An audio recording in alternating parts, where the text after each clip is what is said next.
सो अभी तक हमने क्या स्टडी किया? अभी तक हमने देखा कि what is a micro processor. Microprocessor combined with input and output and memory gives us a microprocessor based system. इसके अलावा सिस्टम बस के बारे में मैंने आपको मेंशन किया, स्पेशली डाटा बस के बारे में मैंने आपको बताया कि एक माइक्रोप्रोसेसर पे जो लिखा होता है कि ये कितने बिट का प्रोसेसर है, उसकी वो लिखी होती है कि ये जो है आपके पास कितने बिट का प्रोसेसर है. तो ये बेसिकली शो करता है कि उसकी डेटा लाइंस जो हैं वो कितनी हैं. Let's move towards the difference between the typical central processing unit which is also known as a microprocessor and MCU microcontroller unit. कि दोनों में फ़र्क क्या है, माइक्रो प्रोसेसर और माइक्रो कंट्रोलर में क्या फ़र्क है. Let's move towards this. So microprocessor CPU or a central processor unit or a general purpose microprocessor is a simple chip. जिस तरह मैंने आपको माइक्रोप्रोसेसर की चिप यहाँ पे दिखाई.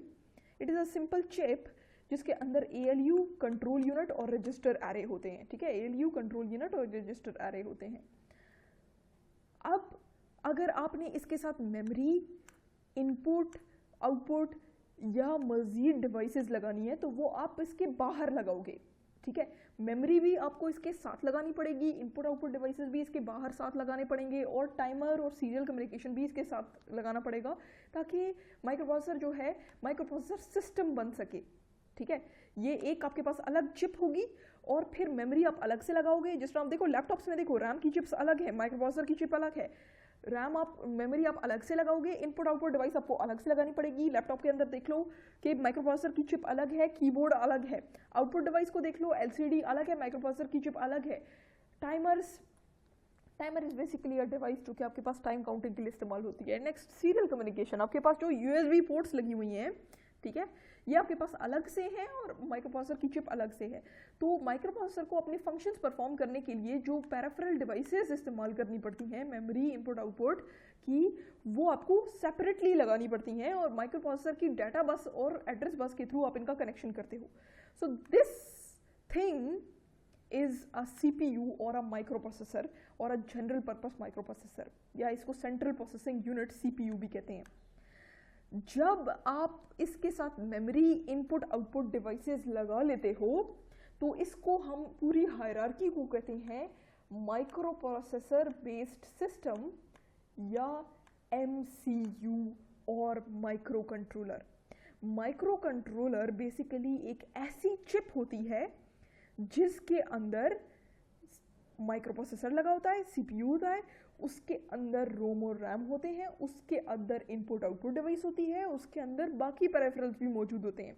तो इन अदर वर्ड्स जब आपके पास पूरा माइक्रो प्रोसेसर बेस्ड सिस्टम एक ही चिप के ऊपर आएगा उसको आप कहोगे MCU माइक्रो कंट्रोलर यूनिट या शॉर्टली एज माइक्रो कंट्रोलर. ये फर्क भूलिएगा नहीं, पूरे कोर्स तक मैं ये पूछती रहूँगी, वाइवा मेरी लाजमी इसके बारे में पूछूंगी कि what is a micro controller. So micro controller basically क्या है? अब देखो this is a micro processor chip, ठीक है, जिसके साथ अगर आपने कुछ एक्स्ट्रा कनेक्शंस करने हैं तो आपको इसके साथ इनपुट आउटपुट डिवाइस या मेमोरी बाहर लगानी पड़ेगी. आपको माइक्रो कंट्रोलर की मैं एग्जांपल दे देती हूँ. माइक्रो कंट्रोलर दिखा लेते हैं, AVR माइक्रो कंट्रोलर दिखा देते हैं.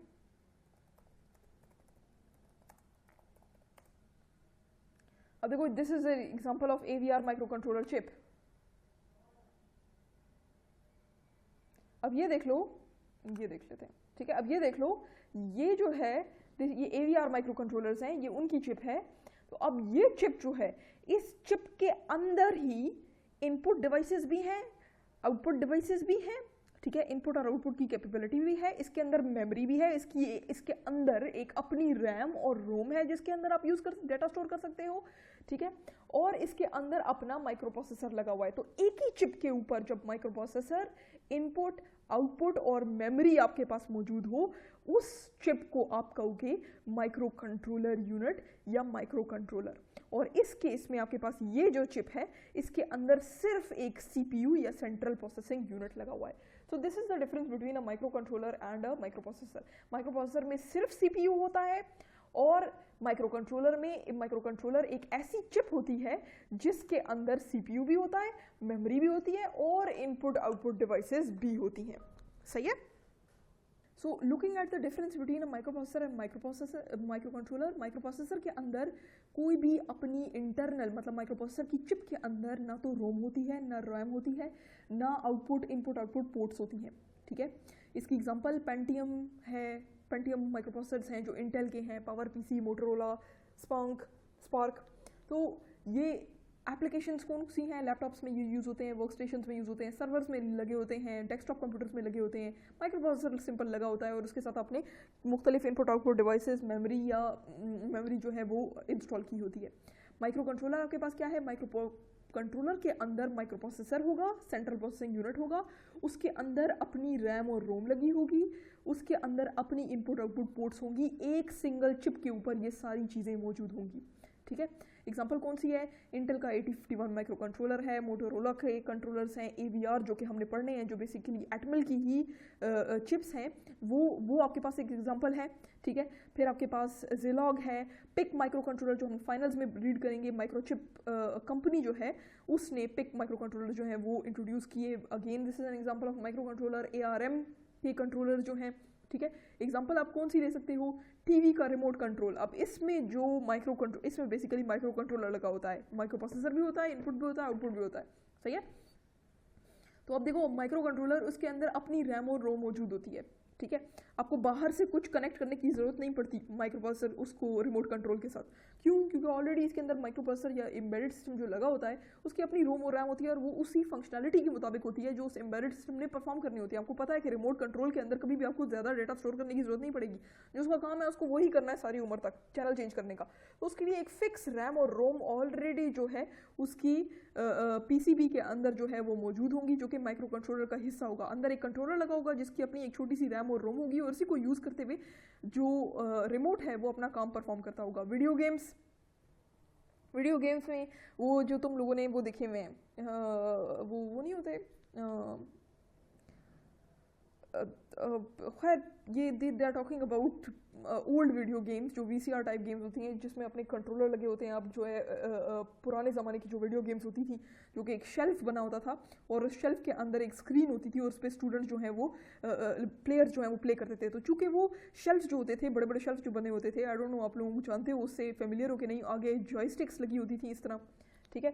एक टेबल बना होता था, उस पर जॉयस्टिक्स बनी होती थी और स्क्रीन पर कुछ नजर आता था। तो वो जो शेल्फ होते थे गेम के, वो एक ही गेम के लिए हमेशा इस्तेमाल होते थे, उस पर कोई और गेम नहीं चलती थी, सिर्फ एक ही गेम होती थी, ठीक है।